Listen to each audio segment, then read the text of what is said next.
تیرا ذرہ مہ کامل ہے یا غوث، تیرا ذرہ مہ کامل ہے یا غوث، تیرا قطرہ یم سائل ہے یا غوث۔ تو اپنے وقت کا صدیق اکبر، تو اپنے وقت کا صدیق اکبر، غنی و حیدر و عادل ہے یا غوث۔ الوہیت ہی ایک احمد نے نہ پائی، نبوت ہی سے تو عاطل ہے یا غوث۔ ہزاروں تابعی سے تو فزوں تر، ہزاروں تابعی سے تو فزوں تر، یہ طبقہ مجملاً فاضل ہے یا غوث۔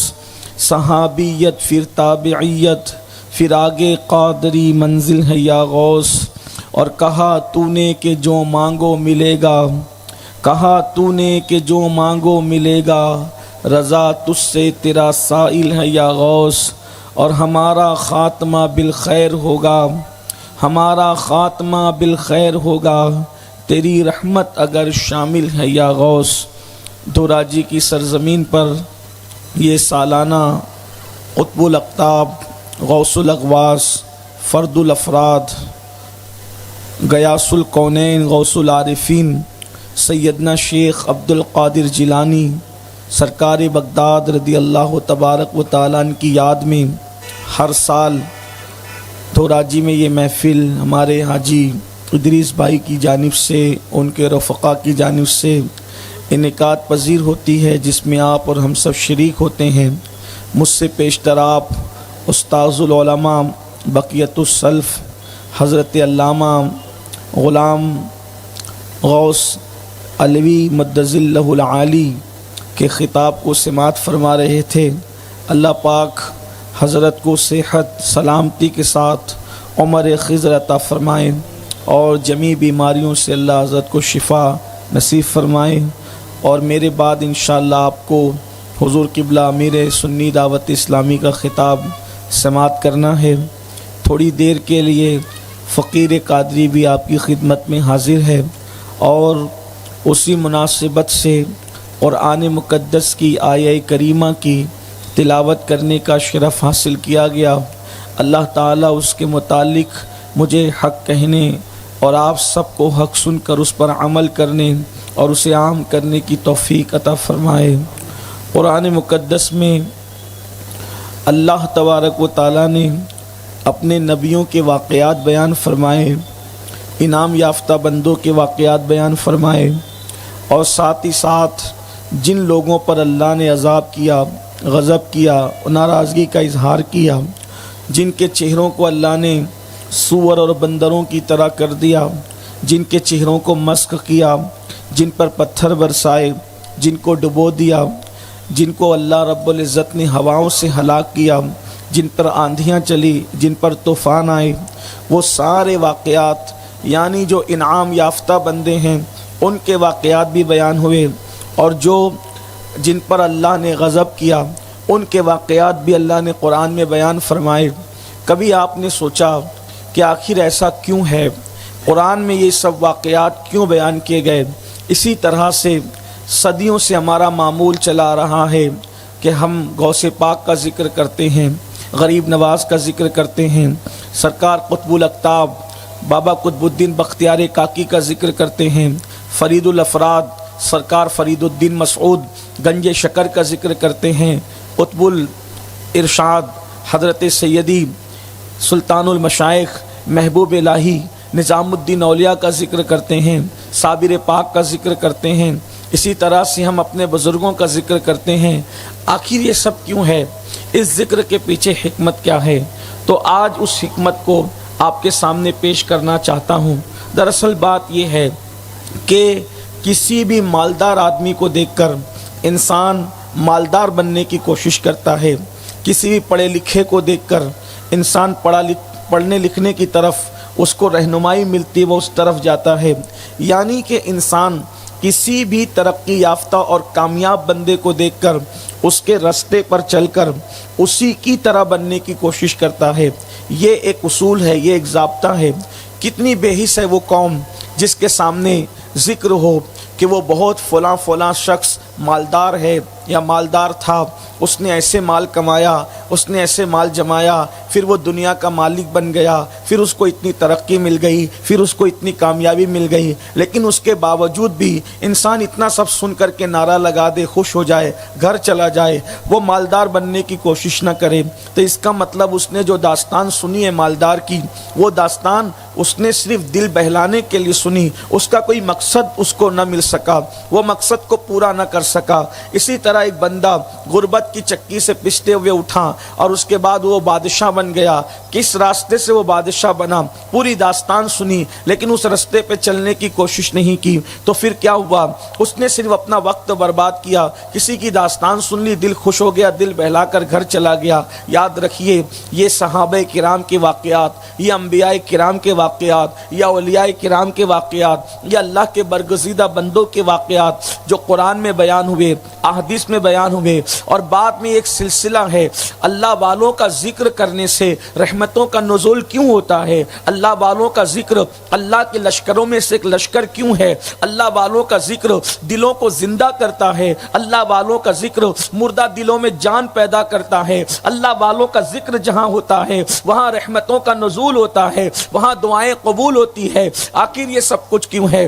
اس کا مطلب یہ ہے میرے پیارے آقا صلی اللہ علیہ وآلہ وسلم کے پیارے دیوانوں، یعنی لوگوں کے سامنے جب نیکوں کا ذکر ہوگا، پرہیزگاروں کا ذکر ہوگا، متقیوں کا ذکر ہوگا، اللہ کے ولیوں کا ذکر ہوگا، اللہ کے محبوب بندوں کا ذکر ہوگا، تو مطلب کیا ہے؟ مطلب یہ ہے کہ کس راستے پہ چل کے یہ لوگ اللہ والے بنے، اس راستے پر ہم بھی چلیں تاکہ ہم بھی اللہ والے بن جائیں۔ یہ بات اپنی جگہ مسلم ہے کہ ہم غوث پاک کی طرح نہیں بن سکتے، یہ بات اپنی طرح مسلم ہے کہ ہم لوگ محبوب الہی کی طرح نہیں بن سکتے، یہ بات اپنی جگہ حق ہے کہ ہم لوگ قطب الاقطاب بابا قطب الدین بختیار کاکی کی طرح نہیں بن سکتے، لیکن اتنا تو ضرور ہے اگر ہم ان کے راستے پر چلیں گے، ہم ان کی راہ پر چلیں گے، ان جیسے نہ بن سکیں لیکن کم از کم ان کے صدقے میں ہمیں کچھ تو حصہ نصیب ہوگا، ہمیں کچھ تو خیرات نصیب ہوگی، ہمیں کچھ تو مقام ملے گا۔ دیکھو کنواں تو کنواں ہے، کنواں پانی سے بھرا ہوا ہے، لیکن ایک طاقتور انسان اگر ڈول نکالے تو وہ 50 ڈول نکال سکتا ہے، لیکن ایک دوسرا بندہ جائے گا اگر وہ کمزور بھی ہے 50 نہ نکال سکا، کم سے کم 1 ڈول تو وہ نکال سکے گا، اور اتنا پانی تو اس کے ہاتھ آئے گا۔ میرے آقا صلی اللہ علیہ وآلہ وسلم کے دیوانوں، اسی طرح سے یہ اللہ والوں نے خدا کی معرفت کا جو جام پیا ہے، خدا کی محبت کا جو جام پیا ہے، خدا کی معرفت اور اس کی محبت کا جو جام پیا ہے، اس راستے چلیں گے تو کچھ نہ کچھ حصہ ہمیں بھی ملے گا۔ اللہ اکبر۔ آئیے اللہ رب العزت قرآن مقدس میں ارشاد فرماتا ہے، وہ قرآن جو قیامت تک کے لیے رہنما ہے، وہ قرآن جو قیامت تک کے لیے قیادت ہے، وہ قرآن جو قیامت تک کے لیے اللہ رب العزت تک پہنچانے کا ذریعہ ہے، وہ قرآن جس کی تعلیمات جو ہے ہمارے لیے قیامت تک ہے، اس وقت تک جب تک اللہ کے رسول کچھ احکامات کو اپنی حکمت بالغہ کی وجہ سے خاص نہ فرما دے، جب تک اللہ و رسول خاص نہ کریں اس وقت تک کہ کوئی اس کو خاص نہیں کر سکتا، بلکہ اس کے سارے احکامات قیامت تک ہے۔ اللہ پاک قرآن میں ارشاد فرماتا ہے، والذین جاہدوا فینا لنہدینہم سبلنا، کہ جو ہماری راہ میں کوشش کرتے ہیں ہم ان کے لیے راستے پیدا کر دیتے ہیں، راستہ نہیں بلکہ راستے پیدا کر دیتے ہیں۔ پتہ چلا اللہ تک پہنچنے کے لیے 1-2 راستہ نہیں ہے بلکہ راستے ہیں۔ حضرت سیدنا امام الائمہ امام جعفر صادق رضی اللہ تعالیٰ عنہ ارشاد فرماتے ہیں، زمین کے اوپر جتنے ذرات ہیں اس سے زیادہ اللہ تک پہنچنے کے راستے موجود ہیں۔ انسان اگر کوشش کرے تو وہ اللہ تک پہنچ سکتا ہے۔ میرے آقا علیہ الصلوۃ والتسلیم کے پیارے دیوانوں، تو آئیے آج چونکہ سرکار غوث اعظم کی محفل ہے تو میں سرکار غوث پاک کی محفل میں آپ کے سامنے غوث اعظم نے ولی بننے کا جو طریقہ بتایا ہے آج اس پر کچھ گفتگو کرنے کی سعادت حاصل کرتا ہوں کہ انسان اللہ کا ولی کیسے بنتا ہے۔ غوث پاک نے ولایت کا نصاب اتنا آسان بیان کیا ہے، اگر انسان یاد کر کے اس رستے پر چلے تو یقیناً وہ مقام ولایت حاصل کر سکتا ہے۔ حالانکہ ولایت کی بہت قسمیں ہیں، لیکن کم از کم اتنا تو ہے کہ انسان اللہ کے غضب سے بچ کر اس کی دوستی کا مقام حاصل کر لے گا۔ میرے آقا علیہ الصلوۃ والتسلیم کے پیارے دیوانوں، اگر غوث پاک کے علاوہ کوئی عام انسان بیان کرتا تو لوگ اس کا مذاق اڑاتے کہ اتنا چھوٹا کام کر کے بھی کوئی ولی بن سکتا ہے، لیکن یہ بات اس نے کہی ہے جس کے ہاتھوں سے ولایت تقسیم ہوتی ہے، جو ولایتوں کو بانٹنے والا ہے، جو ولایت عطا کرنے والا ہے۔ اللہ رب العزت نے امام حسن عسکری کے بعد غوثیت کبریٰ کا منصب شیخ عبد القادر جیلانی کو امام مہدی کی آمد تک کے سونپا ہے، اور اللہ رب العزت نے ولایت عطا کرنے کا منصب سرکار غوث اعظم کو عطا کیا ہے۔ اور غوث پاک وہ ہیں جو صرف ولایت تقسیم ہی نہیں کرتے بلکہ ولایت کو چھین بھی لیا کرتے ہیں۔ اللہ اکبر، اس کو کہتے ہیں سلب الاحوال۔ اللہ اکبر، یہ منصب ولایت کی کائنات میں اس وقت کسی کو حاصل نہیں ہے، اس لیے کہ یہ دور قیامت تک ولایت کی کائنات میں سرکار غوث اعظم کا دور ہے۔ غوث پاک فرماتے ہیں سب کے سورج طلوع ہو کر کے غروب ہو گئے، عبد القادر کا سورج وہ ہے جو قیامت تک غروب نہیں ہو سکتا۔ سب کے مرغے بول کر کے چپ ہو گئے، عبد القادر کا مرغا ایسا ہے کہ جو قیامت تک کبھی خاموش نہیں ہو سکتا۔ اسی کو میرے امام کہتے ہیں حکم نافذ ہے تیرا، خامہ تیرا، سیف تیری، حکم نافذ ہے تیرا، خامہ تیرا، سیف تیری، دم میں جو چاہے کرے دور ہے شاہ تیرا، دم میں جو چاہے کرے دور ہے شاہ تیرا۔ اور مرغ سب بولتے ہیں، بول کے چپ ہوتے ہیں، مرغ سب بولتے ہیں، بول کے چپ ہوتے ہیں۔ حاصل ایک نوا سنجا رہے گا تیرا، حاصل ایک نوا سنجا رہے گا تیرا۔ اللہ اکبر، آج یہ غوث پاک نے ولی بننے کا جو طریقہ بتایا ہے، اس سے پہلے ایک بات بتاؤں، میں نے کہا سلب الاحوال، ولایت چھین لینے کا حق بھی اللہ نے غوث اعظم کو عطا فرمایا۔ ایک شخص سرکار غوث اعظم کی خانقاہ کی چوکھٹ پہ پڑا ہوا ہے اور وہ آہوزاری کر رہا ہے، چوکھٹ پہ پڑا اور آہوزاری یعنی رو رہا ہے، گڑ گڑا رہا ہے۔ کوئی آتے ہیں تو ان سے کہتا ہے میری سفارش کر دو، شیخ عبد القادر جیلانی سے کہہ کہ مجھے معاف کر دے۔ غوث پاک رضی اللہ تعالیٰ سے کسی نے کہا حضور وہ جو چوکھٹ پہ پڑا ہوا بندہ ہے گڑ گڑا رہا ہے، آپ سے معافی چاہتا ہے، آپ معاف فرما دیں۔ غوث پاک نے فرمایا جا، میں نے اس کو معاف کیا۔ اتنا کہنا تھا کہ میں نے اس کو معاف کیا، وہ شخص ہوا میں اڑنے لگا اور اڑ کے جانے لگا۔ دیکھنے والے کو حیرت ہوئی کہ یہ ہوا میں اڑنے لگا، تو پوچھنے والے نے پوچھا غوث اعظم سے سرکار یہ تو ہوا میں اڑا ہے۔ فرمایا تو کیا سمجھا، وہ کون تھا تجھے معلوم ہے؟ کہا وہ اپنے وقت کا ابدال ہے، ابدال۔ کہا پھر وہ چوکھٹ پہ کیوں پڑا ہوا تھا؟ فرمایا چوکھٹ پہ اس لیے پڑا ہوا تھا کہ وہ ہوا میں اڑتے ہوئے جا رہا تھا، اور ہوا میں اڑتے اڑتے جب میری خانقاہ آئی تو میری خانقاہ کے اوپر سے اڑنے لگا کہ میں بھی ولی یہ بھی ولی، تو میں ان کی خانقاہ کا ادب کیوں کروں، کیونکہ ولی میں بھی ہوں، ولی یہ بھی ہے، تو میں نے اس کو پٹک کے یہاں گرا دیا کہ میری خانقاہ کا اس نے ادب نہیں کیا۔ پھر اس نے گریہ وزاری کی، پھر اس کی توبہ قبول ہوئی اور پھر اس کا مقام اس کو عطا کر دیا گیا۔ آپ اندازہ فرمائیں یہ سرکار غوث اعظم کا مقام ہے۔ اللہ اکبر، اسی لیے تو میرے امام فرماتے ہیں سر بھلا کیا کوئی جانے کہ ہے کیسا تیرا، سر بھلا کیا کوئی جانے کہ ہے کیسا تیرا، اولیاء ملتے آ کے وہ ہے تلوا تیرا۔ اگر چاہے تو ابدال کا مقام چھین لے اور چاہے تو چور کو ولایت کا مقام عطا فرما دے۔ کیا مقام ہے، کیا مرتبہ ہے ولایت کی دنیا میں۔ شیخ عبد القادر جیلانی جیسا ولی نہ ان سے پہلے ہوا نہ ان کے بعد کوئی ہو سکتا ہے۔ جو ولی قبل تھے یا بعد ہوئے یا ہوں گے، جو ولی قبل تھے یا بعد ہوئے یا ہوں گے، سب ادب رکھتے ہیں دل میں میرے آقا تیرا، سب ادب رکھتے ہیں دل میں میرے آقا تیرا۔ اور تو حسینی حسنی کیوں نہ محی الدین ہو، تو حسینی حسنی کیوں نہ محی الدین ہو، اے خضر مجمع بحرین ہے چشم چشمہ تیرا، اے خضر مجمع بحرین ہے چشمہ تیرا، اور کیوں نہ قاسم ہو کہ تو ابن ابو القاسم ہے، کیوں نہ قاسم ہو کہ تو ابن ابو القاسم ہے، کیوں نہ قادر ہو کہ مختار ہے بابا تیرا، کیوں نہ قادر ہو کہ مختار ہے بابا تیرا۔ اللہ اکبر۔ تو سرکار غوث اعظم شیخ عبد القادر جیلانی ارشاد فرماتے ہیں اگر انسان کے اندر 12 صفتیں پیدا ہو جائے تو وہ اللہ کا ولی بن جاتا ہے۔ 12 صفتیں، یوں تو یہ 10 ہی ہے، لیکن 2 صفتیں چونکہ اللہ رب العزت اپنی صفات سے جتنا چاہتا ہے اس کو حصہ عطا کرتا ہے، تو اب یوں کہہ لیں اس کو کہ 2 صفتیں اللہ کی، اللہ اس میں سے جتنا حصہ چاہتا ہے اس کو عطا کرتا ہے۔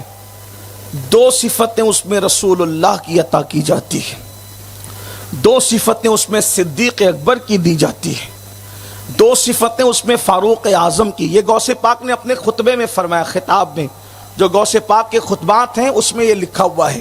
اس کو امام اہل سنت نے بھی فتاوی رضویہ شریف میں لکھا۔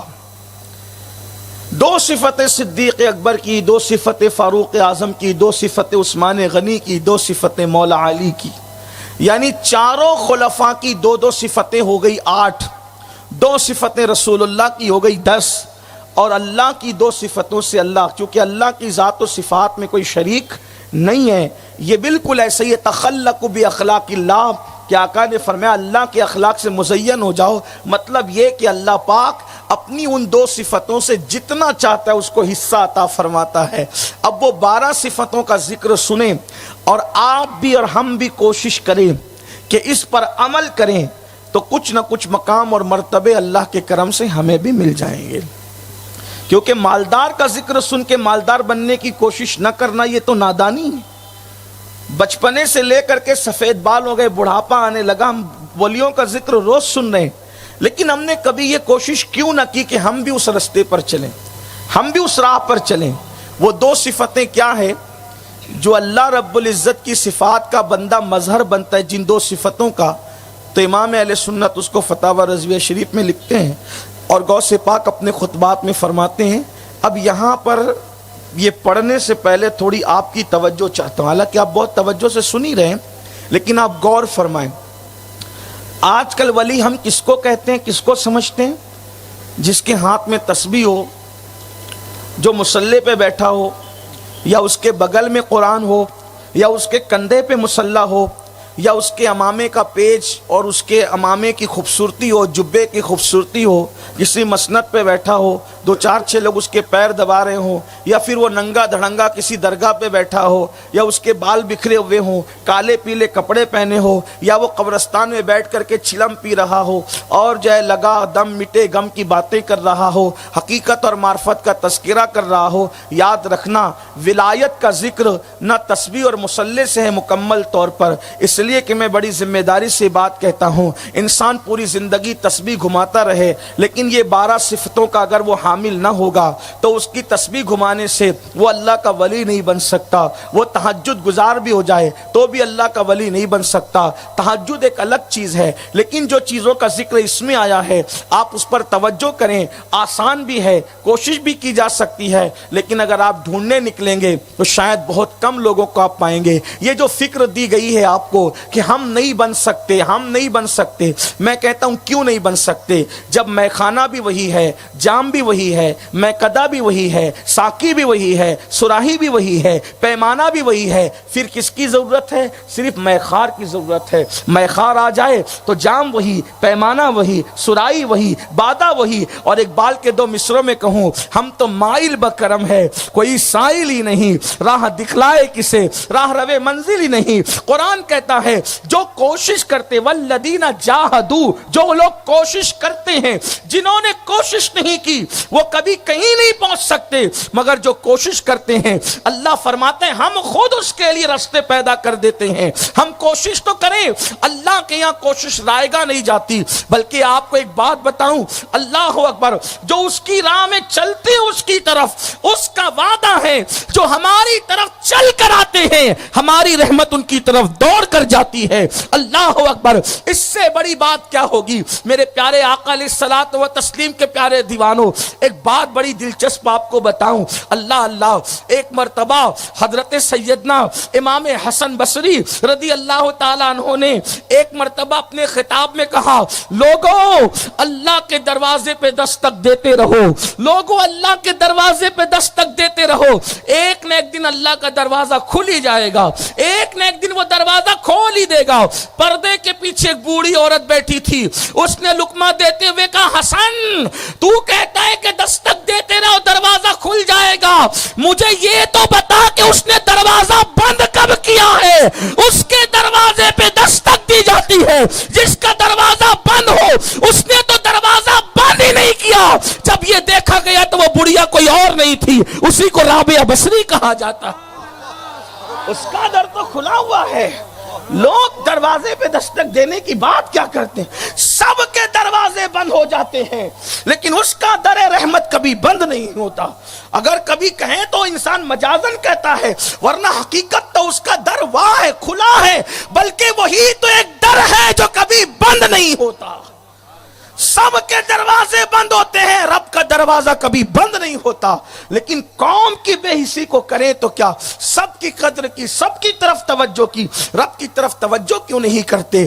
تو سرکار غوث اعظم قطب الاقطاب ہمارے مرشد شیخ عبد القادر جیلانی فرماتے ہیں، جن 12 صفتوں کی وجہ سے انسان ولایت کا مقام پاتا ہے، وہ 2 صفتیں وہ ہے، ایک کو صفت ستاری کہتے ہیں اور ایک کو صفت غفاری کہتے ہیں۔ اللہ اپنی ان 2 صفات کا اس کو مظہر بناتا ہے، اتنا حصہ دیتا ہے جتنا چاہتا ہے۔ مطلب جو ولی ہوگا، اب سننا اور پھر دیکھنا کون کون ولی ہے۔ دیکھو ولی ابھی بھی موجود ہے، آپ کے مجمع میں موجود ہے، کیونکہ اللہ کے رسول علیہ السلام نے فرمایا جہاں 40 مومن جمع ہوں ان میں ایک اللہ کا ولی ہوتا ہے۔ اب یہاں تو سینکڑوں ہیں، ہزاروں بھی ہو سکتے ہیں، تو اب حضور نے فرما دیا 40 میں ایک ہے تو کوئی تو ہوگا، لیکن پیشانی پہ نہیں لکھا کہ کون ہے، پیشانی پہ نہیں لکھا کون ہے۔ یہی تو بات ہے، اجتماعی دعائیں قبول کیوں ہوتی ہے؟ اجتماعی دعائیں قبول کیوں؟ کیونکہ ان میں کوئی اللہ والا موجود ہوتا ہے، اس کی آمین کے صدقے ہماری بھی قبول ہوتی ہے۔ جماعت کے ساتھ نماز پڑھنا افضل کیوں ہے؟ ایک حکمت یہ بھی ہے کہ جماعت میں کوئی اللہ والا ہوگا، اس کے صدقے ہماری بھی قبول ہوگی۔ یہ بات اجتماعیت میں برکت اس لیے ہے کہ اجتماعیت میں کوئی نہ کوئی اللہ والا ضرور ہوتا ہے۔ تو غوث پاک فرماتے ہیں صفت ستاری اور غفاری کا اس کو مظہر بنایا جاتا ہے۔ مطلب جو ولی ہوتا ہے، ستار کہتے ہیں عیب پہ پردے ڈالنے والے، اللہ ستار ہے، ستار وہ عیب چھپاتا ہے۔ تو جس کو اپنا دوست بناتا اس میں بھی یہ صفت عطا کرتا ہے کہ جو ولی ہوتا ہے وہ لوگوں کے عیب بیان نہیں کرتا بلکہ عیبوں پہ پردے ڈالتا ہے، اور جو لوگوں کے عیبوں پہ پردے ڈالے یہ وہ عبادت ہے جو ولی بناتی ہے۔ آپ دیکھیں ہمارے یہاں نماز تو ہے، تہجد تو ہے، تلاوت تو ہے، تسبیح اور تحلیل تو ہے، لیکن ہمارے یہاں بتاؤ کیا یہ صفت بھی ہے عیبوں پہ پردے ڈالنے کی؟ اللہ کیسا ستار ہے، ہم خود اپنے آپ کو دیکھیں، اپنے جرائم کو دیکھیں اور پھر سوچیں اگر اللہ نے تمہارے اور میرے عیبوں پہ پردے نہ ڈالے ہوتے، نہ تم یہاں بیٹھنے کے قابل ہوتے، نہ میں یہاں بیٹھنے کے قابل ہوتا۔ اللہ اپنے بندوں پہ کیسے پردے ڈالتا ہے، اپنے بندوں کے عیبوں کو کیسے چھپاتا ہے۔ اور ولی بھی عیب پوش ہوتا ہے، عیبوں پہ پردے ڈالنے والا ہوتا ہے، وہ کسی کے عیب کھولتا نہیں۔ اسی لیے فرمایا گیا جب تک تم اللہ کے بندوں کے عیبوں پہ پردے ڈالو گے اللہ تمہارے عیبوں پہ پردے ڈالے گا، اور جب تم لوگوں کے عیب کے پردے کھولو گے تو تم ایکسپوز، تم لوگوں کو بے نقاب اپنی طاقت کے مطابق کرو گے، اللہ تمہیں بے نقاب اپنی شان کے مطابق کرے گا۔ اس لیے لوگوں کے عیب نہ کھولو، عیبوں پہ پردے ڈالنا یہ اللہ کی صفت ہے اور اولیاء اللہ کی صفت ہے۔ اللہ اکبر۔ میرے پیارے آقا صلی اللہ علیہ وسلم کے پیارے دیوانوں، اس کی وجہ یہ ہے کہ اولیاء اللہ کے پاس، سجادہ پہ بیٹھنے والوں کے پاس، نیک لوگوں کے پاس، پرہیزگار لوگوں کے پاس، اللہ اکبر، عجیب عجیب قسم کے لوگ آتے ہیں۔ مثال کے طور پر ولی ہے، اللہ والا ہے، نیک بندہ ہے، تو کوئی آئے گا، آ کر کہے گا کہ میں زنا کر کے آیا ہوں، میں شراب پی کر آیا ہوں، میں چوری کر کے آیا ہوں، میں ڈکیتی کر کے آیا ہوں، میں یہ کر کے آیا ہوں، میں وہ کر کے آیا ہوں۔ ارے وہ توبہ کرائے گا، اور توبہ کرانے کے بعد میں مریدوں میں کہہ دے گا وہ تو ایسا ہے، وہ تو ایسا ہے، وہ تو ایسا ہے۔ آپ مجھے بتائیں کیا ہوگا؟ اس کی عزت کا تو کھلواڑ ہوگا۔ اسی لیے جس کو مسند ولایت دی جاتی ہے اس کو عیب پوش بنایا جاتا ہے۔ کیسے تھے وہ لوگ عیبوں کو چھپانے والے؟ اگر ان کا ذکر کیا جائے ایک طویل وقت درکار ہے، لیکن میں ایک واقعہ آپ کی خدمت میں پیش کرنا چاہتا ہوں۔ تھوڑا آپ اندازہ فرمائیں کہ لوگوں کے عیبوں کو کیسے چھپایا کرتے تھے، لوگوں کے عیبوں پہ کیسے پردے ڈالا کرتے تھے، بلکہ لوگوں کے لیے خود کو خطرے میں ڈال کر کے لوگوں کے عیب پہ پردے ڈالے جاتے تھے۔ اللہ اکبر۔ ایک محفل سجی ہوئی ہے، ایک محفل سجی ہوئی ہے اور بزرگ لوگوں کو نصیحت کر رہے ہیں، لوگوں کو واعظ کر رہے ہیں۔ ایسے میں محفل میں بدبو اٹھتی ہے۔ اب آپ غور کرنا، اللہ اکبر، بزرگ کی محفل سجی ہے اور بزرگ واعظ کر رہے ہیں اور ایسے میں بدبو اٹھتی ہے۔ بدبو اٹھنے کا مطلب کیا ہے؟ مطلب یہ ہے کہ کسی سے خطا ہو گئی، یعنی کہ کسی کے پیٹ کی ہوا خارج ہو گئی۔ اب بدبو اٹھی، بدبو اسی وجہ سے اٹھ سکتی تھی، تو جو لوگ تھے وہ ایک دوسرے کا چہرہ دیکھنے لگے۔ مطلب کیا کہ بدبو کس کی وجہ سے اٹھی؟ تو وہ جو شیخ تھے، جو بزرگ تھے، جو لوگوں کو درس دے رہے تھے، وہ اٹھ کر کھڑے ہو کے کہتے ہیں چلو ہم سب چل کر کے وضو کر لیتے ہیں، ہم سب چل کر وضو کر لیتے ہیں۔ مطلب کیا کہ جس سے ایسا ہوا اگر وہ اٹھ کر وضو کرنے جائے گا تو اس کا عیب کھل جائے گا کہ بدبو اس کی وجہ سے پھیلی تھی۔ اس بزرگ نے کہا ہم سب چل کے وضو کر لیتے ہیں تاکہ ہمارے اس بھائی کے عیب پہ پردہ پڑ جائے، اس کا یہ معاملہ کسی پر اوپن نہیں ہونا پائے۔ اللہ اکبر۔ دیکھو یہ فکر تھی اولیاء اللہ کی۔ اب ہم بہت سارے لوگوں کو یہ شوق ہے کہ ہم ولی کہلائیں، تو کیا یہ ظرف بھی ہمارے اندر ہے کہ ہم لوگوں کے عیبوں پر یوں پردے ڈالیں؟ بلکہ اللہ اکبر، آج تو حالات یہ بن گئے کہ کسی میں عیب نہ بھی ہو تو لوگ ڈھونڈ ڈھونڈ کر بیان کرتے ہیں، ڈھونڈ ڈھونڈ کر نکالتے ہیں۔ یاد رکھو اللہ رب العزت قیامت کے دن ان لوگوں کا حساب سب کے سامنے نہیں لے گا جو دنیا میں لوگوں کے عیبوں پہ پردے ڈالا کرتے تھے۔ یہاں ایک اس سلسلے میں ایک خوبصورت روایت میرے سامنے آتی ہے۔ عیب پہ پردے ڈالنا کتنی خوبصورت چیز ہے۔ اس روایت کو بزرگان چشت نے اپنی کتابوں میں لکھا، غور سے سننا۔ اللہ کے رسول علیہ السلام جب معراج سے واپس لوٹے تو اللہ کے رسول علیہ السلام نے ایک خرقہ، جبہ کہہ لیں، جبہ، اس جبے کے بارے میں فرمایا کہ معراج میں میرے رب نے مجھے یہ عطا فرمایا، اور اللہ نے مجھ سے فرمایا کہ آپ اپنے یاروں میں سے، یعنی اپنے اصحاب میں سے جس کو چاہیں دے سکتے ہیں، آپ اپنے صحابہ میں جس کو چاہیں دے سکتے ہیں، لیکن اسی کو دینا جو یہ بات کرے جو میں تمہیں بتا رہا ہوں۔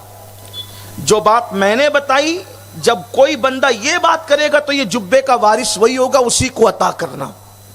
جب میرے آقا نے یہ ذکر فرمایا کہ یہ جبہ اللہ نے مجھے نوازا، عطا کیا ہے، مجھے ایک خلعت دی ہے اور مجھے حکم ہے کہ یہ میں کسی کو دوں، تو اب تم لوگ بتاؤ کہ میں کس کو دوں؟ کون ہے جو اس جبے کے بارے میں وہ بات کرے کہ میں دوں تو وہ کرے گا کیا جبہ لے کر؟ تو سب سے پہلے افضل البشر بعد الانبیاء بالتحقیق سیدنا ابو بکر صدیق رضی اللہ تعالیٰ عنہ نے عرض کیا، یا رسول اللہ یہ مجھے عطا کریں، اگر آپ مجھے یہ جبہ دیں گے تو میں صداقت سے زمین کو بھر دوں گا، صداقت سے زمین کو بھر دوں گا، یہ جبہ مجھے عطا کریں۔ وہ کیونکہ وہ صحابہ میں سب سے افضل تھے، حضور کے مصلی کے وارث حضور نے اپنی ظاہری حیات میں ان کو اپنے مصلی پہ کھڑا کیا. وہ غار میں دوسرے تھے, ان کا ذکر کیا اللہ نے, قرآن نے ان کو صحابی رسول کہا, ان کی شان ہے. لیکن نعمتوں کے لیے اللہ کے یہاں لکھا ہوا ہے کہ کس کو کون سی نعمت ملنی ہے. صدیق اکبر نے کہا صداقت سے زمین کو بھر دوں گا. ارشاد ہوا ابو بکر بات بڑی اچھی کہی تم نے, لیکن مجھے حکم ہے کہ میں اس کو دوں جو یہ بات کرے جو میرے اللہ نے مجھے بتائی. پھر فاروق اعظم نے کہا یا رسول اللہ صلی اللہ علیہ وآلہ وسلم یہ مجھے عطا کر دیں, اگر آپ مجھے دیں گے تو میں دنیا کو زمین کو عدل سے بھر دوں گا, انصاف سے بھر دوں گا. ارشاد ہوا عمر بات تم نے بڑی اچھی کہی, مگر مجھے حکم ہے کہ میں اسی کو دوں جو یہ بات کرے جس کو میرے اللہ نے بتایا ہے. پھر عثمان غنی نے عرض کی میرے آقا میرے کریم مولا بندہ پرور بندہ نواز آپ مجھے عطا کریں, اگر مجھے دیں گے زمین کو سخاوت سے بھر دوں گا. یعنی ہر صحابی اپنی اپنی صفت کا ذکر کر رہے ہیں. سرکار نے فرمایا ذوالنورین تم نے اچھی بات کہی ہے, لیکن میرے اللہ نے مجھے حکم دیا کہ میں وہ بات سنوں تم میں سے کسی سے جو اللہ نے بتایا تو اس کو دوں. تو پھر خاتم الولایت اللہ اکبر باب مدینۃ العلم فاتح خیبر علی مرتضیٰ سید السادات سیدنا علی مرتضیٰ کرم اللہ وجہ الکریم کھڑے ہوتے ہیں, جن کے بارے میرے امام کہتے ہیں اصل نسل صفا, اصل نسل صفا وجہ وصل خدا, اصل نسل صفا وجہ وصل خدا, پرتوے دست قدرت پہ لاکھوں سلام. اللہ اکبر. مولا کائنات کہتے یا رسول اللہ اگر یہ جبہ مجھے عطا کر دیا جائے تو میں جس کے بھی عیب دیکھوں گا اس کے عیبوں پہ پردے ڈال دوں گا. آقا نے فرمایا اللہ نے مجھے یہی کہا تھا علی یہ جبہ میں تمہیں عطا کرتا ہوں. آپ غور فرمائیں. نعرہ تکبیر, نعرہ رسالت, نعرہ حیدری, جشن شاہ جیلا. عیبوں پہ پردے ڈالنا کتنی بڑی چیز ہے. معراج کا وہ خرقہ سیدنا مولائے کائنات کو دیا گیا, پھر انہوں نے امام حسن بصری کو دیا, پھر انہوں نے حضرت معروف کرخی کو, پھر حضرت حبیب اجمی کو. اس طریقے سے پھر وہ جو ہے وہ حضرت حبیب اجمی کو, معروف کرخی کو, پھر اس کے بعد حضرت سری سختی کو, پھر اس کے بعد حضرت جنید بغدادی کو. اس طریقے سے وہ سلسلہ آتے آتے ہمارے مرشد, ہمارے آقا, ہمارے ماوا, ہمارے مولا, ہند کے راجہ, 90 لاکھ کو کلمہ پڑھانے والے ہمارے خواجہ سرکار غریب نواز تک یہ نعمت پہنچی. سرکار غریب نواز تک یہ نعمت پہنچی. اور آگے پھر اس کے بعد بابا قطب الدین بختیار کاکی, پھر بابا فرید الدین, پھر سرکار نظام الدین, پھر سرکار برہان الدین غریب, پھر اس کے بعد سید زین الدین شیرازی جنہیں 22 خواجہ کہتے ہیں. ہمارے بعض مشائخ نے یہ کہا کہ وہ جبہ ان تک پہنچا اور وہ اب بھی ان کے دربار میں موجود ہے. ربیع الاول شریف کی 12 تاریخ کو اس کی زیارت کرائی جاتی ہے جو آپ معراج پر پہن کر تشریف لے گئے تھے. آپ اندازہ فرمائیں اس کا مطلب اے پوشیے خلق کس قدر شان کی بات ہے. تو جو ولی بنتا ہے اسے اللہ عیبوں پہ پردہ ڈالنے والا بناتا, پھر صفت غفاری سے اس کو حصہ دیا جاتا. مطلب کیا؟ معاف کرنا, اس کی طبیعت میں معاف کرنا ہے. یعنی وہ اپنی ذات کے لیے کسی سے لڑتا نہیں. مطلب ولی لڑائی جھگڑے والا نہیں ہوتا, اس سے لڑ, اس سے بھیڑ, اس سے ٹکرا, اس سے بھیڑ نہیں. ذات کے لیے لڑنا کتوں کا کام ہوتا ہے, ذات کے لیے لڑنا ولیوں کا کام نہیں ہوتا.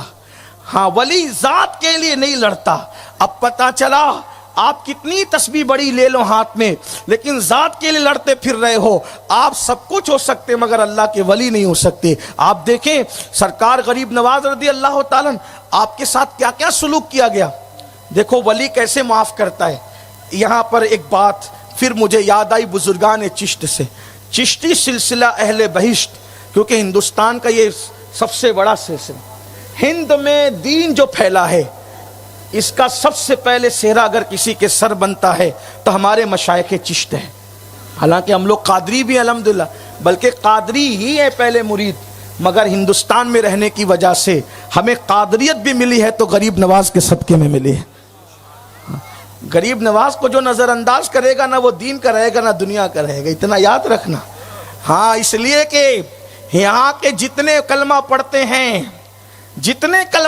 ہیں سب کے باپ داداؤں کو غریب نواز نے کلمہ پڑھایا ہے، یا ان کے خلفاء نے پڑھایا ہے. اور جو عرب سے آئے ہیں ان کے لیے زمین بھی جس نے ہموار کی ہے وہ سرکار غریب نواز یا ان کے خلفاء کی ذات. اس لیے غریب نواز کو کوئی نظر انداز نہیں کر. ہندوستان کی اصل حکومت غریب نواز کے ہاتھ میں، اور غریب نواز اس ولی کا نام ہے جو آج بھی لوگوں کے دلوں پر حکومت کر رہے ہیں اور انشاءاللہ قیامت تک کرتے رہیں گے. تو عرض یہ کر رہا تھا، سلسلہ چشت اہل بہشت، اپنی ذات کے لیے نہ لڑنا، معاف کرنا. سلسلہ چشتیہ میں ایک نام ہے سلطان المشائخ حضرت محبوب الہی کا.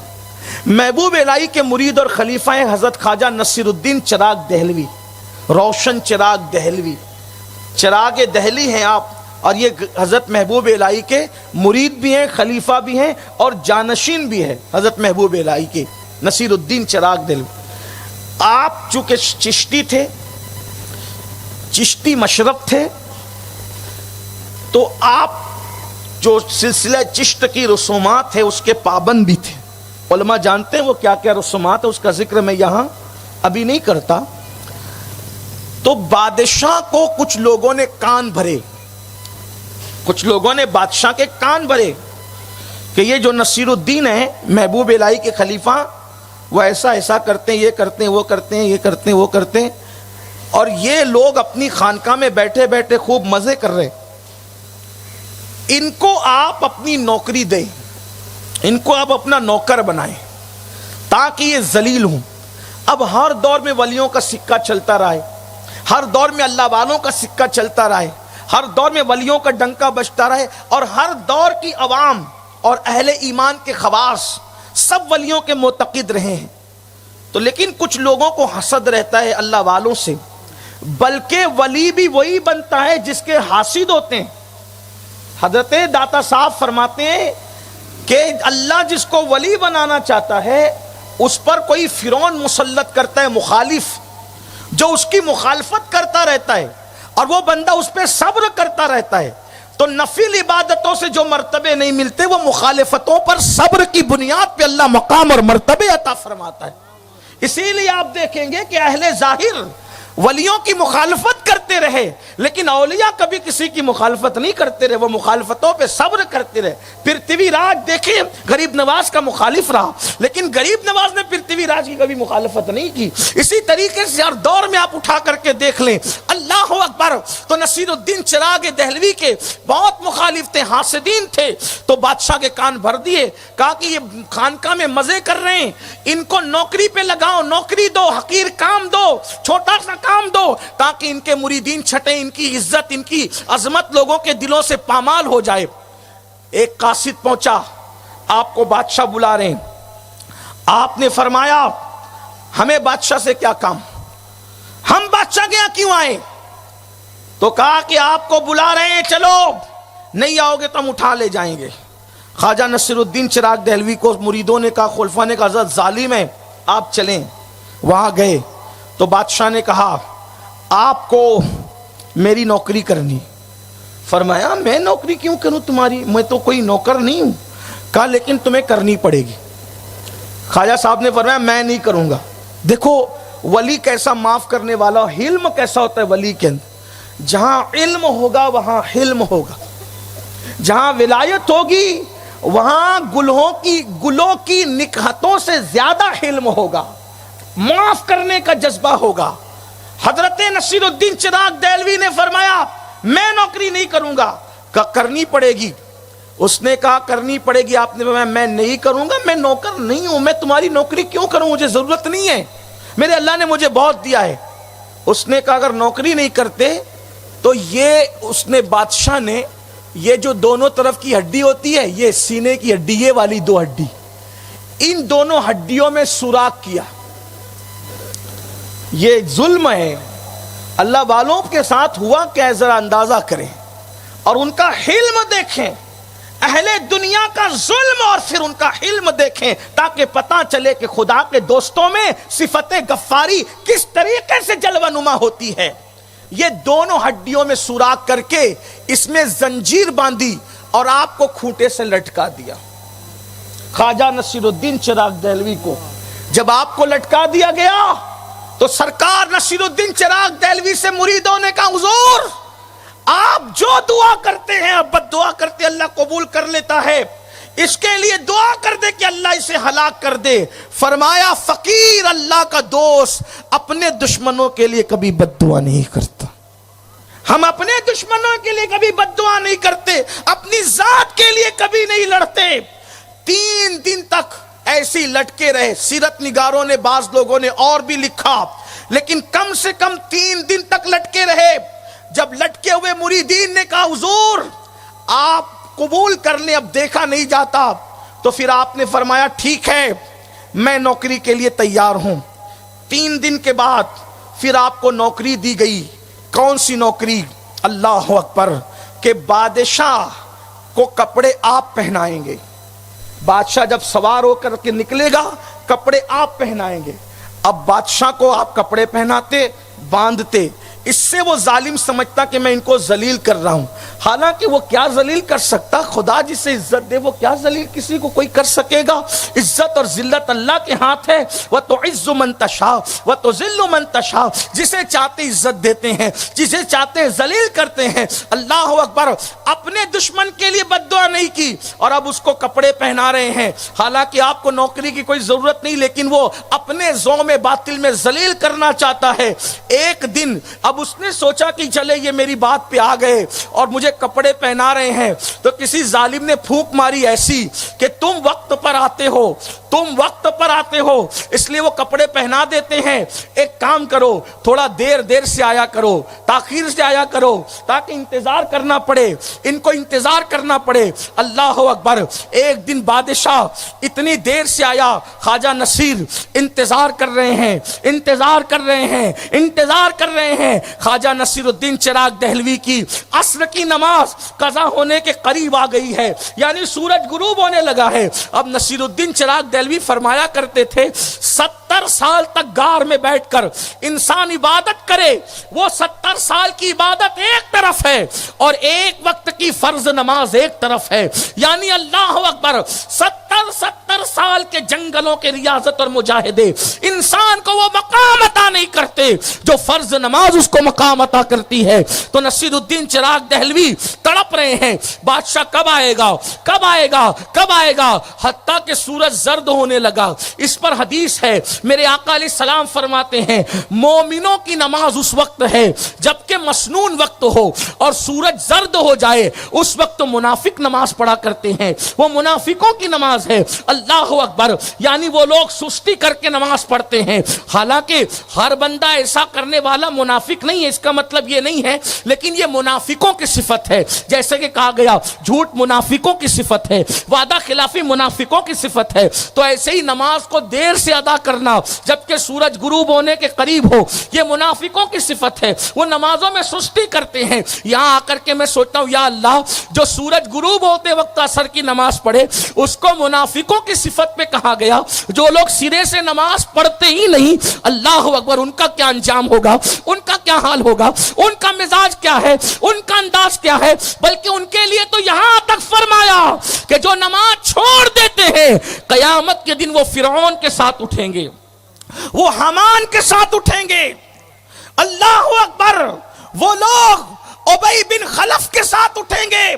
اللہ اکبر، یعنی جو اللہ و رسول کے دشمن ہیں، نماز کو ترک کرنے والے قیامت کے دن ان کے ساتھ اٹھیں گے۔ میں سوچتا ہوں فرعون کے ساتھ اٹھنے والوں کا انجام کیا ہوگا، حامان کے ساتھ اٹھنے والوں کا انجام کیا ہوگا۔ ابی بن خلف جس کو رسول اللہ نے قتل کیا اس کے ساتھ اٹھیں گے، حضور کا ایسا کٹر دشمن۔ حضور علیہ السلام نے اپنی پوری زندگی میں ایک ہی بندے کو قتل کیا، حضور نے کسی دوسرے بندے کو قتل نہیں کیا، اور قتل کرنے میں بھی شان رحمت للعالمینی کا کیا ظہور تھا کہ حضور نے نہ اس کا گلا کاٹا، نہ ہاتھ کاٹا، نہ اس کے پیٹ میں تلوار ڈالی، نہ اس کے پیٹ میں جو نیزہ ڈالا، بلکہ سرکار نے ایک تیر لیا اور تیر لے کر اس کے جسم پہ پھر چبا دیا. جب چبایا تو پورے میدان میں تڑپتا پھرتا تھا. کسی نے کہا او نازک عورت تو ہو گیا ہے تو کہ تو انہوں نے صرف تیر چبویا ہے تو تو اس طریقے سے تھرکتا پھر رہا ہے.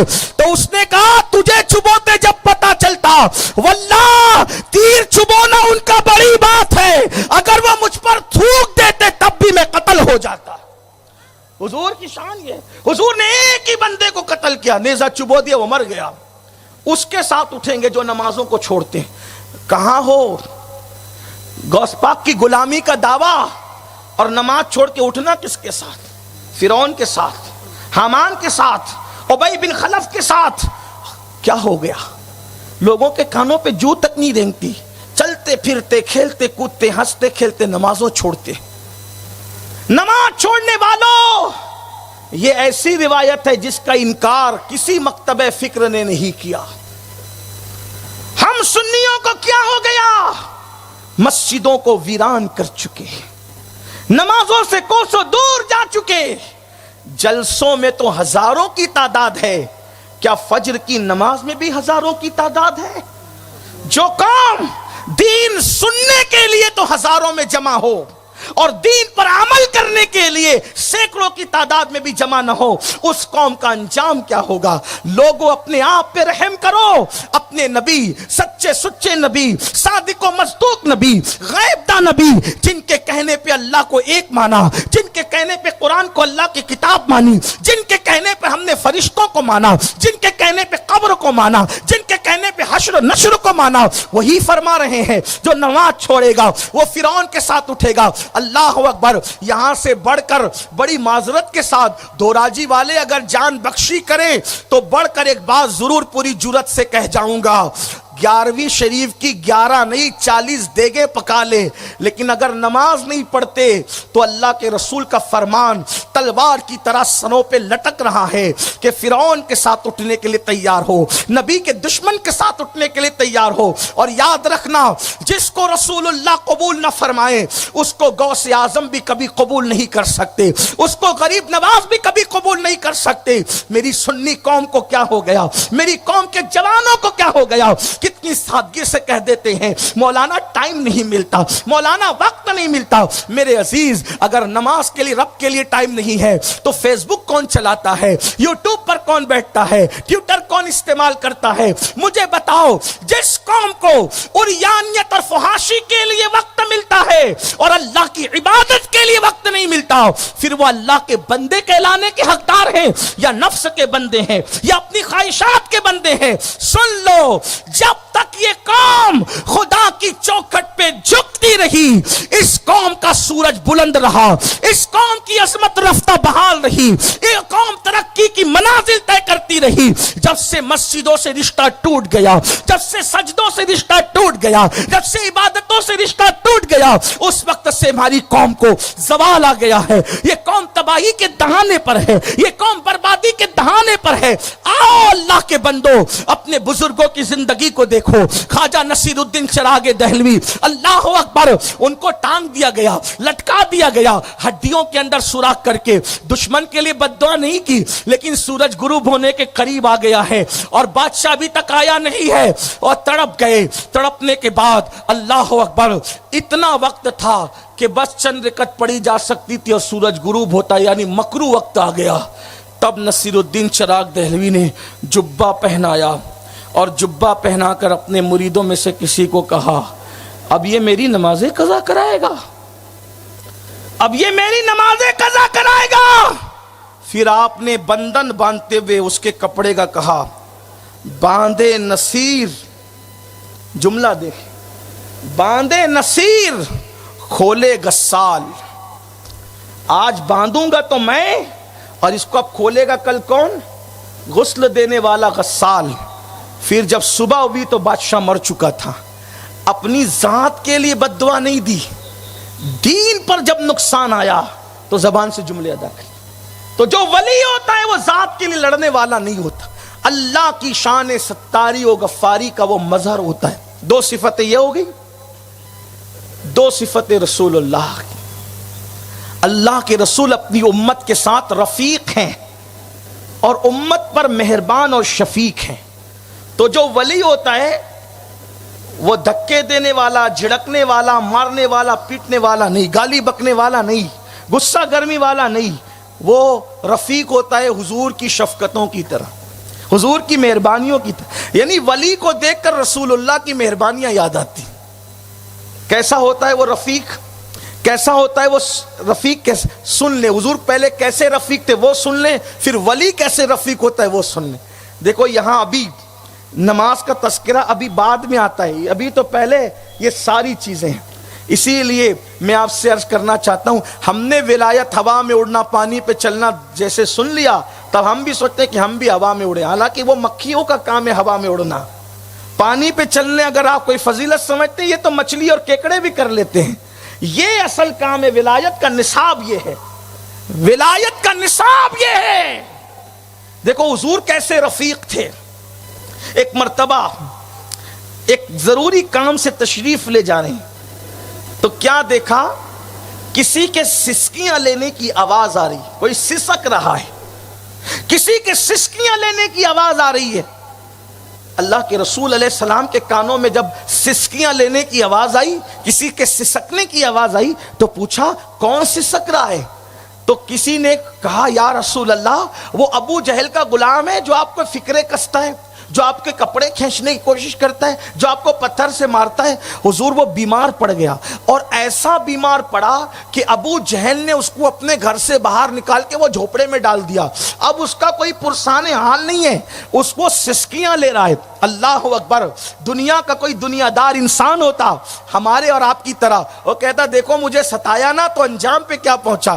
یاد رکھنا اعلیٰ ظرف لوگ ایسی باتیں نہیں کرتے. اللہ اللہ. میرے آقا علیہ السلام کے کانوں تک بات آئی، سسکیاں وہ لے رہا ہے جو فکرے کسا کرتا تھا، سسکیاں وہ لے رہا ہے جو پتھر مارا کرتا تھا، سسکیاں وہ لے رہا ہے جو لباس اقدس کو کھینچنے کی کوشش کرتا تھا، سسکیاں وہ لے رہا ہے جو بدتمیزی کرتا تھا. میرے آقا علیہ الصلوۃ والتسلیم جس ضروری کام سے تشریف لے جا رہے تھے اس کام کو سے رک گئے اور اس کے گھر میں داخل ہو گئے. اللہ اللہ. سرے بالی انہیں رحمت کی ادا لائی ہے، سرے بالی انہیں رحمت کی ادا لائی ہے. حال بگڑا ہے تو بیمار کی بن آئی ہے، ان کی زلفیں نہیں رحمت کی گھٹا چھائی ہے. حال بگڑا ہے اللہ اکبر، ان کی زلفیں نہیں رحمت کی گھٹا چھائی ہے، ان کے ابرو نہیں دو قبلوں کی یکجائی ہے، اور سرے بالی انہیں رحمت کی ادا لائی ہے. حال بگڑا ہے تو بیمار کی بن آئی ہے. میرے آقا اس کے سرہانے گئے، اس کے بستر پہ بیٹھ گئے. وہ کافر ہے، مسلمان نہیں ہے، حضور کا دشمن ہے، چاہنے والا نہیں ہے. بستر پہ بیٹھ گئے اور اس کی پیشانی پہ ہاتھ رکھا. سوچو کیا حال ہوا ہوگا اس بیمار کا. اللہ اللہ. ریشم سے زیادہ نرم ہاتھ، ٹھنڈے ٹھنڈے، مشک سے زیادہ خوشبودار ہاتھ. اللہ اکبر. حضور نے پیشانی پہ رکھا. تصور میں یہ آتا ہے اللہ اللہ کیا شان ہے ان کے ہاتھوں کی، کیا شان ہے ان کے ہاتھوں کی. ہے نام میں ان کے اتنا اثر، جی اٹھتے مردے بھی سن کر. وہ حال اگر خود ہی پوچھے بیمار کا عالم کیا ہوگا. اللہ اکبر. جس کے نام سے مردے زندہ ہو جائیں، اگر وہ کسی کے سرہانے سرے بالی تشریف لائیں تو بیمار کی کیفیت کیا ہوگی. حضور نے اس کے سر پہ ہاتھ رکھا، پیشانی پہ. وہ چلا رہا تھا، بخار میں ہذیان کا شکار تھا. وہ بکواس کر رہا تھا، یہ کہہ رہا تھا ہائے مجھے لوگوں نے ضائع کر دیا، ہائے مجھے لوگوں نے ضائع کر دیا، ہائے مجھے لوگوں نے ضائع کر دیا. اللہ اکبر. جب وہ کہتا ہائے لوگوں نے مجھے ضائع کر دیا، آقا جواب میں کہتے مگر محمد تو تیرے سرہانے موجود ہے، مگر محمد تو تیرے سرانے موجود ہے. وہ جب کہتا ہائے لوگوں نے مجھے ضائع کر دیا تو فرماتے محمد تو روحی فدا صلی اللہ علیہ وآلہ وسلم تیرے سرانے موجود ہے. تھوڑی دیر میں اس کو افاقہ ہوا، آرام ہوا. حضور کا ہاتھ رکھنے سے آرام نہ ہو تو پھر کیا ہو. اللہ اکبر. آرام ہوا. حضور کو جب اس کو آرام میں دیکھتے ہیں اٹھ کے جانے لگتے ہیں. کسی نے کہا یا رسول اللہ اتنے اہم کام سے جا رہے تھے، وہ اہم کام چھوڑ کر آپ اس کے سرانے بیٹھ گئے. تو میرے آقا شان رفاقت دیکھیں، شان کریمی دیکھیں. فرماتے ہیں لوگوں کسی بیمار کے سرانے چند لمحے بیٹھ جانا رات بھر جاگ کر عبادت کرنے سے افضل ہے.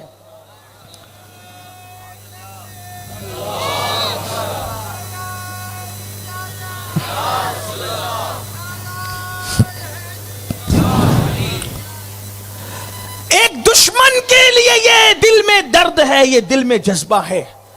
میں یہاں پہنچ کر اپنے آپ کو کتنا خوش نصیب سمجھوں، جو نبی دشمنوں کی سسکیوں پہ بے چین ہو جاتے ہوں، وہ نبی غلاموں کی سسکیوں کو کیسے برداشت کر سکتے ہیں؟ امت پر ایسے مہربان تھے، رفیق تھے، کسی کو تکلیف میں دیکھ نہیں سکتے تھے۔ ولی کی بھی شان یہ ہوتی ہے کہ ولی کسی کو تکلیف میں نہیں دیکھ سکتا، ولی کسی کو مشکل میں نہیں دیکھ سکتا۔ آپ جانتے ہیں حضرت محبوب الہی، آپ کے لنگر کا خرچہ اس دور میں حساب لگایا جاتا ہے تو آج کے 200 روپے منتھلی ہوتا ہے۔ 200 روپے منتھلی، یعنی جس دور میں لوگ ایک ایک آنے میں گھر خریدا کریں، اس وقت آپ 200 روپے لنگر پہ خرچہ کرتے تھے۔ اور جب سب کو لنگر کھلا دیا جاتا، آخری میں لنگر محبوب الہی کے پاس آتا تو حضرت محبوب الہی اس لنگر کو دیکھ کر کہتے، اسے اٹھاؤ لے جاؤ۔ آج محمد احمد، آپ کا اصل نام محمد احمد ہے، آپ کا نام محمد، آپ کے والد کا نام احمد، آج محمد احمد نہیں کھائے گا۔ کیوں؟ نعرہ تکبیر، نعرہ تکبیر، نعرہ رسالت، نعرہ حیدری، امیر سنی دعوت اسلامی، حضور استاذ العلماء، جشن شاہ جیلا، نعرہ تکبیر، نعرہ رسالت۔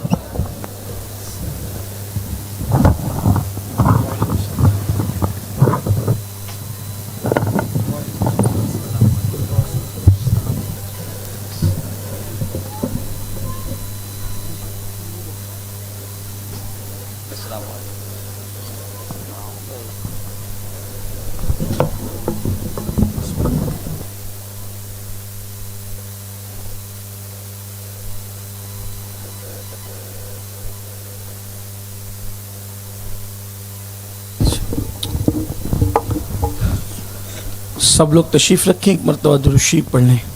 اللہم صلی علی سیدنا و مولانا محمد معدن الجود والکرم والہ الکرام وابنہ الکریم و امتہ الکریم یا اکرم الاکرمین وبارک وسلم صلاۃ و سلام علیک یا جد الحسن والحسین۔ حضرت تشریف لا چکے ہیں اور اب ہم سب کو، چونکہ ہم سب حضرت ہی کا خطاب سننے کے لیے آئیں، تو اسی ہستی کو ہمیں سننا ہے جس کا خطاب سننے کے لیے آپ آئے ہیں، اور جن کی خطابت نے مردہ دلوں میں جان پیدا کی، عشق رسول کا شعور لوگوں کے دلوں کو عطا کیا، وہ ہستی ہمارے درمیان ہے۔ حضرت کا خطاب ہوگا، 2 جملوں میں بات مکمل کر لوں۔ جب وہ لنگر سرکار محبوب الہی کے پاس اخیر میں رکھا جاتا تو آپ اس لنگر کو دیکھ کر کے رو کر کے فرماتے کہ ہو سکتا ہے کہ جمنا کے کنارے کوئی بھوکا سو گیا ہو، اگر یہ لقمہ میں کھا لوں تو قیامت کے دن میں اپنے نانا کو کیا منہ دکھاؤں گا کہ ان کا کوئی امتی میرے شہر میں بھوکا سویا تھا اور میں کھانا کھا چکا تھا۔ جاؤ اور جمنا کے کنارے کسی غریب کو تلاش کرو اور میرے حصے کا کھانا بھی اس کو کھلا دو۔ یہ شان رفق ہے، ایسی رفاقت ہے جو حضور علیہ السلام سے اولیاء نے سیکھا، تو وہ رفیق بھی ہوتے ہیں، شفیق بھی ہوتے ہیں۔ انشاءاللہ بقیہ جو 8 صفتیں بچتی ہے وہ پھر کسی موقع سے آپ کی خدمت میں پیش ہوگی۔ اللہ تعالی ہم سب کو ان بزرگوں کے نقش قدم پر چلنے کی توفیق عطا فرمائے، وہی نقش قدم جن کے بارے میں میرے امام کہتے ہیں، تیرے غلاموں کا نقش قدم ہے رائے خدا، وہ کیا بہک سکے جو یہ سراغ لے کے چلے، لحد میں عشق رخے شہ کا داغ لے کے چلے، اندھیری رات سنی تھی چراغ لے کے چلے، جنا بنے گی محبان 4 یار کی قبر جو اپنے سینوں میں یہ 4 باغ لے کے چلے، اور رضا کسی سگے طیبہ کے پاؤں بھی چومے، رضا کسی سگے طیبہ کے پاؤں بھی چومے، تم اور کہ اتنا دماغ لے کے چلے۔ آئیے میں اپنی گفتگو کو اسی پر مکمل کرتا ہوں۔ اللہ پاک گفتگو کے درمیان کوئی غلطی ہو تو معاف فرمائے۔ استغفر اللہ ربی من کل ذنب واتوب الیہ۔